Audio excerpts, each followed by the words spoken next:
dedicate this award to my Uncle Johnny, the most fabulous gay man I've ever known.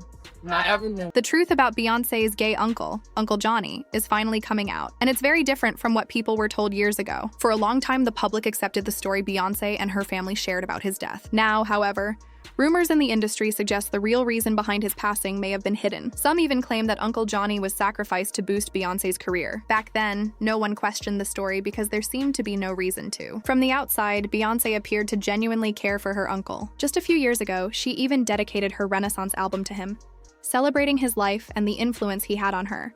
But as the saying goes, the truth eventually comes out. Many now suggest Uncle Johnny wasn't just loved, he was taken advantage of. He worked tirelessly behind the scenes, giving his time and talent to help Beyoncé become the star she is today. According to some, once he was no longer needed, his death became part of a darker narrative. What makes this even more painful is the claim that the family used the stigma around HIV and AIDS in the gay community to explain his death, saying he died from AIDS to avoid more questions. For those unfamiliar with him, Uncle Johnny was openly gay and a creative force during Beyoncé's early career. He wasn't only family, he was one of her strongest supporters and had a major hand in shaping her image and style. He collaborated closely with Beyoncé's mother, Tina Knowles, designing outfits for Destiny's Child when they were just starting out. At the time, they couldn't afford expensive designer clothes, so Johnny became their personal designer, ensuring they looked polished on stage and in public. There isn't a clear record of when his health began to fail, but it's known that Uncle Johnny passed away on July 29, 1998. Beyoncé has shared in interviews how painful it was for her to watch him grow weaker each day. She described feeling helpless as she saw his body deteriorate from the illness that, according to her, took him far too soon. Now, with these new claims surfacing, people are questioning whether the public ever heard the full truth about his death. Did Uncle Johnny really die from AIDS? Or was there something far more disturbing behind the scenes? Whatever the reality, the man who helped craft Beyoncé's style and image may not have received the respect or truth he deserved after his passing. As the story continues to unfold, more people want to know what truly happened to the man who played such a crucial role in shaping one of music's biggest stars. Apologetic during a time when this country wasn't as accepting. And witnessing his battle with HIV was one of the most painful experiences I've ever lived. I'm hopeful that his struggle served to open pathways for other young people to live more freely.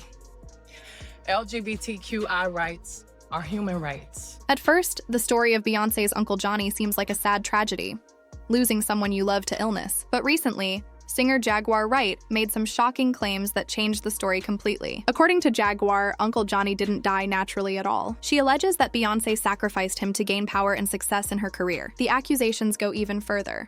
Jaguar also claims that Beyoncé is secretly a lesbian, and that her Renaissance album was actually a coded way for her to express her hidden sexuality. When Renaissance came out, Beyoncé said it was a tribute to her late Uncle Johnny, the man who helped shape her style and early image. She worked with several LGBTQ+ artists and producers on the album, which made sense because she dedicated it to someone from that community. Fans saw the project as a heartfelt celebration of queer culture and a way to honor her uncle's legacy. In one of the most popular songs, Heated, she even gives him a shout-out by name. To most people, it seemed sincere. No one questioned her intentions.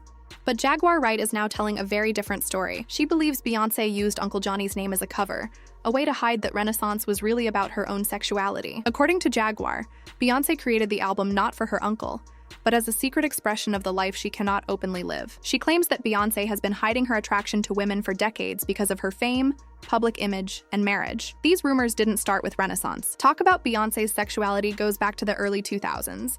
Around 2000, she worked with singer Emile on the song I Got That. After the song was released, Emile reportedly gave an interview saying Beyoncé had made romantic advances toward her during recording. Emile said she politely turned Beyoncé down. After that, Emile's music career allegedly started to fade fast, and the interview disappeared from the internet. Many fans believe the story, and Emile's career was buried to protect Beyoncé's image. Even though that interview vanished, people didn't forget. The internet has a way of keeping stories alive, especially when they involve major stars. The rumors died down for a while, but they resurfaced in 2010 after Beyoncé collaborated with Lady Gaga on Telephone. Their chemistry in the music video got fans talking again. Viewers noticed how comfortable and flirty the two seemed, and speculation about Beyoncé's sexuality returned. What really fueled the gossip was a comment Lady Gaga made in an interview after the video came out. She said, "We had an amazing time working together on her video, and it just kind of works out because we both like women." That short statement spread like wildfire online. Fans couldn't tell if Gaga was joking or if she had accidentally outed Beyoncé. Either way, it added fuel to the long-standing rumors. Some fans also looked back at an event a few years earlier. In 2008, Beyoncé was reportedly seen at a private box in a burlesque club with 3 close girlfriends. The group had their own VIP section, surrounded by curtains and guarded by security. An eyewitness said Beyoncé was having a great time,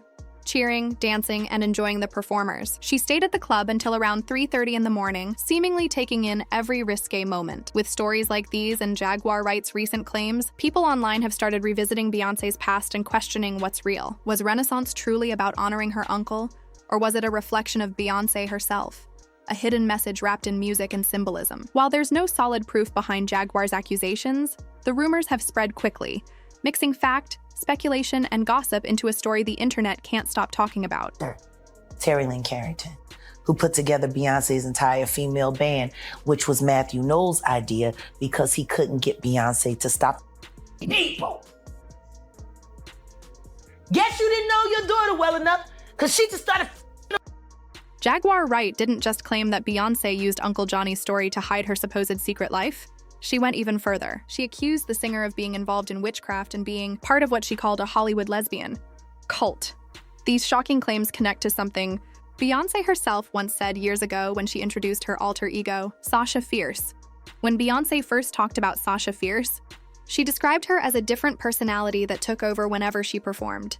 In one interview, she even admitted that she felt possessed when Sasha Fierce appeared. She said that before her 2003 BET Awards performance, she raised her hands and suddenly felt another energy enter her body. Beyoncé described it as a powerful transformation, one that she believed marked a major turning point in her career. To most people, it sounded like artistic expression, a creative way to explain the confidence and stage presence she became known for. To others, especially those who believe in the occult side of the entertainment industry, her words hinted at something far more sinister. Then, in 2018, a woman who had worked with Beyoncé for years made headlines with shocking accusations. Kimberly Thompson, Beyoncé's former drummer, claimed the singer practiced extreme witchcraft and dark magic during her tours. She said that while working on the On the Run 2 tour, strange and unexplainable things started happening. Eventually, Thompson decided to quit, saying she believed Beyoncé was using spiritual energy to control or harm her. After leaving the tour, Thompson alleged that Beyoncé's team tried to silence her by sending people to scare her. Feeling unsafe, she filed a restraining order against Beyoncé, claiming she truly feared for her life. Her accusations reignited old conversations about the mysterious and darker rumors that have long surrounded Beyoncé's fame and power. Beyoncé's ex-drummer of 7 years, she is seeking a restraining order against Beyoncé. She's accusing her of dark magic, witchcraft, tapping into her phone bill, and basically controlling her finances, harassing her. She's saying the Beyoncé camp is put up a huge campaign against her, and it's overall witchcraft. She sought a restraining order in the past. It got denied, and she has another one scheduled for October 11th, but the internet is just like, what? Excuse me? And, I was just at the Beyoncé concert last week in Houston. It was definitely a religious experience. Beyoncé is a witch. She's a very powerful witch. She's heavy into African spirituality. She is a daughter of, I believe, either a daughter of Oshun or Yemaya. I go back and forth. I feel like it's Oshun though, but if I got it wrong, I got it wrong. But nonetheless, she's a high-ranking witch. Okay, how many people have come out and said, "Hey, shit, my cat started dying. Beyonce did this to me. I saw Beyonce do that." Like this is nothing new. Okay.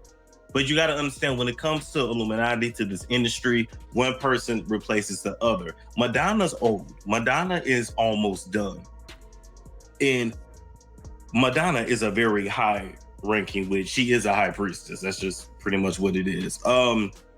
Of course, the main thing Madonna practices is Kabbalah, but then there's different versions of Kabbalah, just like there's different versions of African spirituality. But then I also believe that in addition to African spirituality, I do believe that Beyonce is into dark magic and black magic as well.